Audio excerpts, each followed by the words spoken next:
हे बघा मी खाऊन सुद्धा दाखवते. मस्त एकदम खमंग अशी टेस्टी चकली आपली झालेली आहे.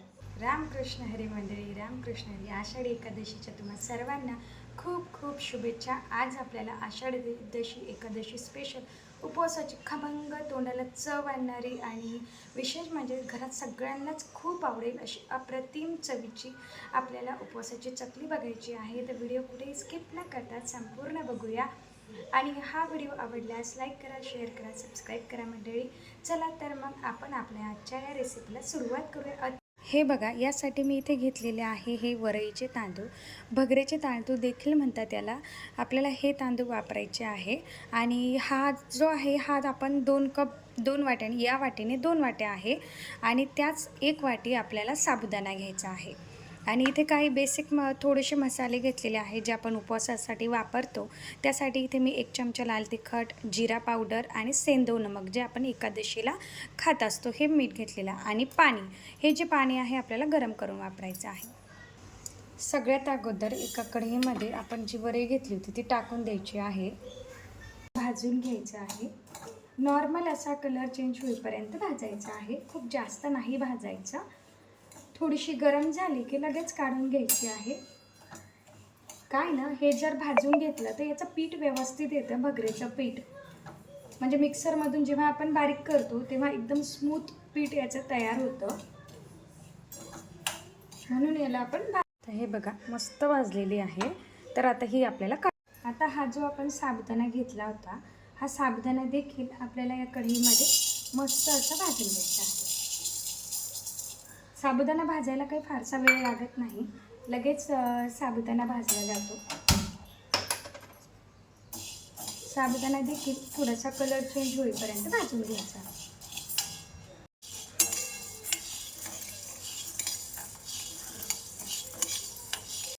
आता सगळ्यात अगोदर जी आपण ही वरई भाजून घेतली होती ही एका मिक्सरच्या भांड्यामध्ये बारीक करून घेऊया.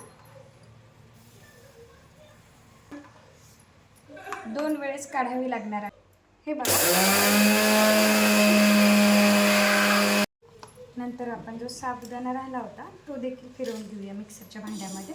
त्याची सुद्धा अगदी बारीक पेस्ट करायची आहे आपल्याला, एकदम पावडर बनवायची आहे. हा साबुदाणा देखील एकदम बारीक याची फाईन पेस्ट करून घेतलेली आहे, खूप मस्त बारीक पेस्ट. तर हे जे अगोदर आपण भगरेचं पीठ घेतलं होतं याच्यामध्ये आपण हे जे साबुदाणा बारीक करून घेतला होता ते टाकून द्यायचं. याच्यामध्ये जे आपण मसाले घेतले आहे, लाल तिखट, जिरा पावडर, सेंधा नमक, हे देखील याच्यामध्ये टाकून द्यायचं. नंतर हे बघा, मी थोडंसं गरम करून तेल घेतलेलं आहे 2 चमचे. ते 2 चमचे तेल इथे आपण टाकून द्यायचं आहे याच्यामध्ये. म्हणजे काय ना, आपली चकली जास्त खुसखुशीत अशी होते या तेलाने, म्हणून गरम मोहन टाकायचं. आणि हे मी कोमट करून पाणी घेतलेलं आहे, तर ते कोमट पाण्यानेच आपल्याला इथे भिजवून घ्यायचे. आता हे गरम असेल तर थोडं अगोदर चमच्याने मिक्स करायचं, नंतर हाताने मिक्स करायचं. थोडं थोडं टाकून याचं आपल्याला घट्ट असं मळून घ्यायचं. आता जे हे आपण मिक्स केलं ते हलकंसं चमच्याने मिक्स करून घ्यायचं.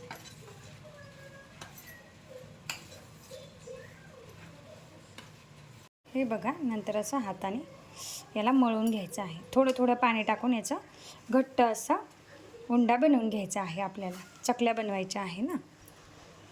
असं मळून घेतल्यानंतर परत थोडंसं पाणी टाकायचं आणि परत एकदा मिक्स करून घ्यायचं आहे. आता हे बघा, अशा पद्धतीनं छान असं मिक्स झालं. आता हे ना थोडा वेळ आपल्याला रेस्टला ठेवावं लागणार, तेव्हा जो साबुदाणा भगर मस्त अशी एकजीव होते.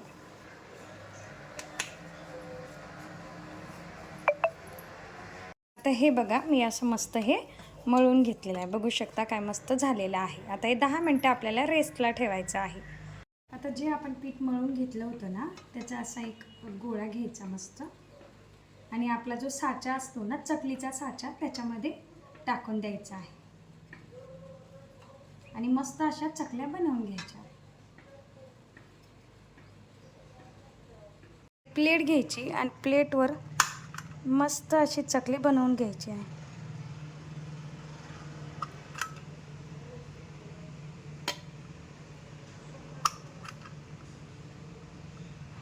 किती सुंदर चकली इथं बनलेली आहे की नाही, उपवासाची चकली. करायला ठेवलेला आहे. मध्यम तेल गरम झालं की आपल्याला याच्यामध्ये आपली चकली टाकून द्यायची आहे. प्लेटवर चकली बनवून घेतली होती ना, ही चकली आपण आता याच्यात अलगद अशी सोडून देऊया.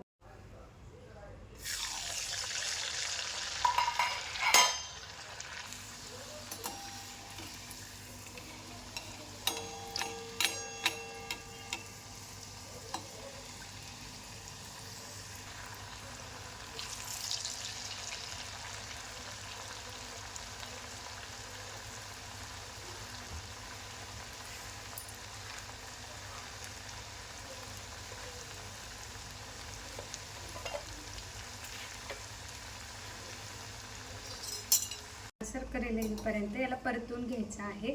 कलर चेंज झाला की आपल्या तेलातून काढून घ्यायचं आहे. फक्त एक छोटीशी टिप लक्षात ठेवा, तेल जास्त कडकडीत गरम नको. जर जास्त कडकडीत तेलामध्ये तुम्ही जर चकली टाकली ना, तर ती चकली जी आहे विरघळेल. म्हणून तेल मध्यम गरम असलं तेव्हाच या उपवासाच्या चकल्या आपल्याला त्याच्यामध्ये सोडून द्यायच्या आहे. आता मी तुम्हाला एक चकली दाखवते देखील. बघा किती मस्त याला कलर आलेला आहे. तर तेलाचे बुडबुडे चक्क बंद झाले, म्हणजे आपली चकली जी आहे छान फ्राय झालेली आहे. तर बघू शकता किती मस्त ह्या चकल्या झालेल्या आहेत.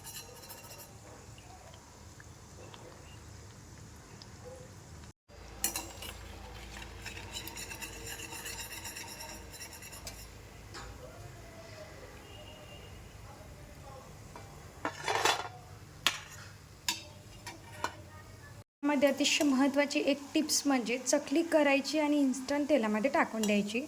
करून ठेवायच्या नाही. जर तुम्ही करून ठेवल्या ना तर त्या तुटतील. त्याच्यामुळे जी केली ती पटकन फ्राय करून घ्यायची. एकीकडे करायची, एकीकडे फ्राय करायचं. एवढी ही छोटीशी टिप जर लक्षात ठेवली तर बघू शकता आपल्या चकल्या किती मस्त व्यवस्थित होतात. उपवासाची चकली खूप खमंग झालेली आहे.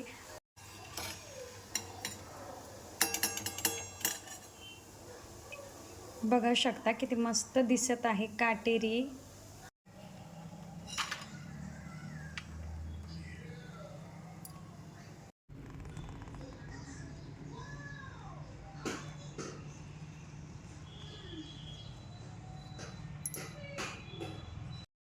बघा अशा पद्धतीने आपल्या मस्त अशा चकल्या इथे तयार झालेल्या आहेत. बघू शकता काय सुंदर कलर टेक्स्चर याला आलेलं आहे आणि एकदम खुसखुशीत मस्त अशी चकली आहे. छोट्याशा टिप्स फॉलो केल्या आणि मस्त अशी चकलीची रेसिपी आपण आज केलेली आहे. तुम्हाला कशी वाटली ते देखील कमेंट बॉक्समध्ये टाईप करून सांगायला विसरू नका मंडळी. आणि अशा छान छान रेसिपीसाठी लाईक करा, शेअर करा, सबस्क्राईब करा मंडळी. आणि चकलीची ही रेसिपी नक्की ट्राय. हे बघा मी खाऊन सुद्धा दाखवते. मस्त एकदम खमंग अशी टेस्टी चकली आपली